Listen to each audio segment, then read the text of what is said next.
I give my time to the Lord.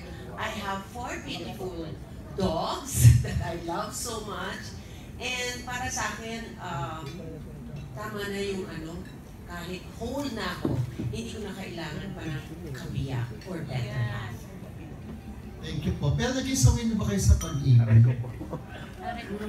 Maraming beses na. Kaya ayoko na nga eh. Kumota na. Choice ng po yan, kaya respeto namin. Yes. Ayun yung pa. JC. Ayan, JC ka. Noon na si Jesse Pinjola di ba? Ako, matagal-tagal pa po kasi marami pa akong pangarap na gustong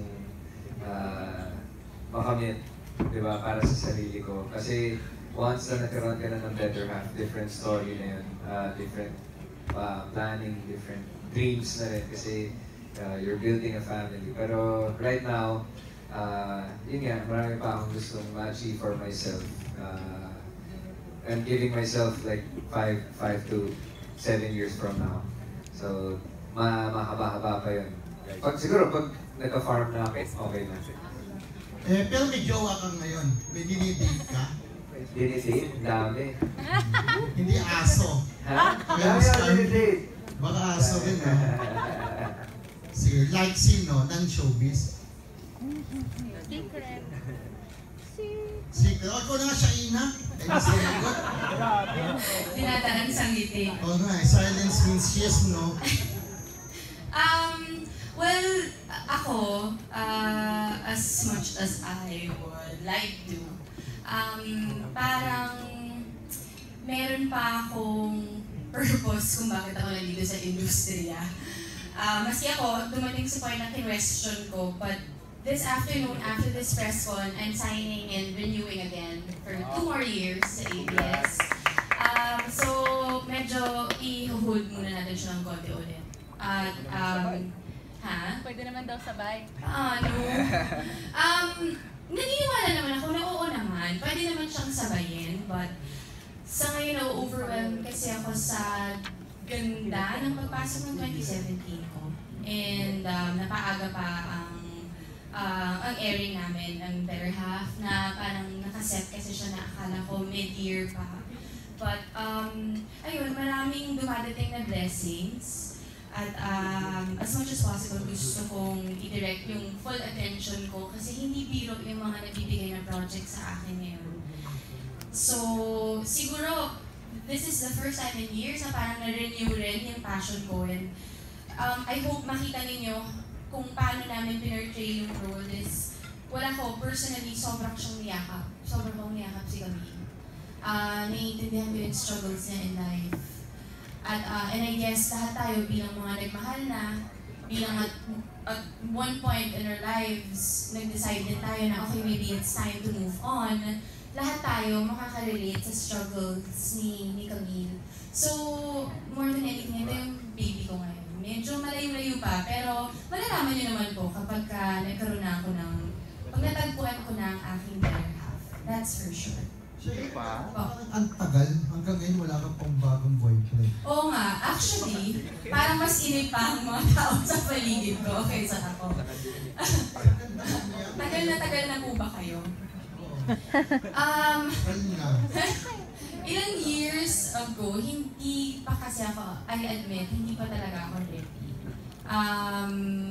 Siguro dumaan ako dun sa proseso na kailangan ko munang buuin yung sarili ko. Gaya ng sinabi ni Tita Carmi, ang sarap-sarap sabihin nun na, you know, buo na ako and I don't really need someone else. Pero kapag i-bless ka ng Diyos with your other half, with your better half, di ba parang mas maganda kasi mas marami kang i-share. Kasi buo ka na mismo. At I guess yun yung matagal na proseso na kinailangan kong daanan. But, oo naman ready ako, pero wala pa eh. Papalitan ko naman. Pero may naliligo sa'yo ngayon? Wow, talaga ba? Yung madami. Ngayon ko talaga iyaan. Yung madami.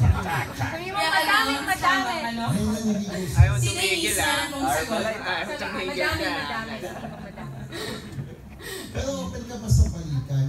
Nakikipagbalikan ka ba sa mga ex mo? Like si Lloydie, bakante ngayon ng puso, walang Naku, talagang yun pa. John Prats. John Prats?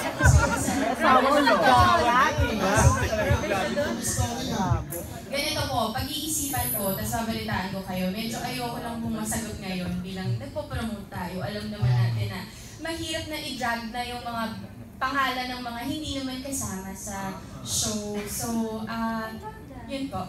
Lagi naman ako kapag ganyan, I'm very careful na masabihan na, you know, na binabanggit natin yung mga hindi naman kasama. Sige, huwag niyang banggitin. Ikaw ni Denise. Ikaw na, Marla.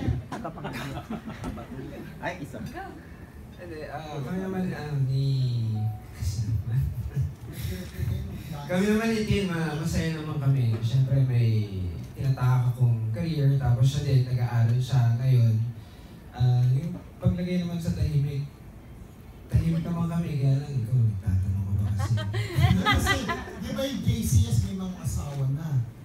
Yung dalawang JCS may asawa na. Hindi ko alam kung si Stefano may asawa. May asawa niyo sa ano man yun? Yun, nag-iipon pa rin hanggang ngayon. Tsaka yun nga, may mga plano pa kami na gustong gawin bago kami mag-settle down. So, yun. Ikaw din sa pati magtaw ka. Ano po yun? Ano po ulit yung tanong? I guess, hindi ko lang kung ano yung sasagot ko dyan. Right now, I guess, overwhelmed pa ako sa dati. Sa karoon din, no? Ha? Sa karoon din. Oo, yeah. I'm submersing myself sa ginagawa ko ngayon. Sobrang hands-full si Bianca. Punong-puno. She's a handful. Her character is very overwhelming. I'm still learning every taping day. I think sobrang daming layers ng character ko. Sobrang difficult niya. Kasi yung core niya, mabuti naman. Madami nang nangyayari sa kanya which forces her to make the wrong choices. So, as an actress, I can't really focus on my personal life right now. And actually, ayoko din mag-focus sa personal life ko right now. So, I'm really drowning myself in this and trying to break yung manhid na nararamdaman ko. So, kasi pag actress tayo, kailangan, you have to have your emotions with you. So, I'm very overwhelmed with Bianca. So, hindi ko muna naiisip yung personal life ko. And if I would ever have a better half again, I don't know. Pinanahan ko ang gusto ng Diyos. Dati, masaya din ako kasi buo ko. And then I became a better half. And now I'm trying to figure out how to become whole again. So, Bianca self-hating. Yun. May hugot na. Hindi naman. Ang susunod na magtatanong sino. Ayan.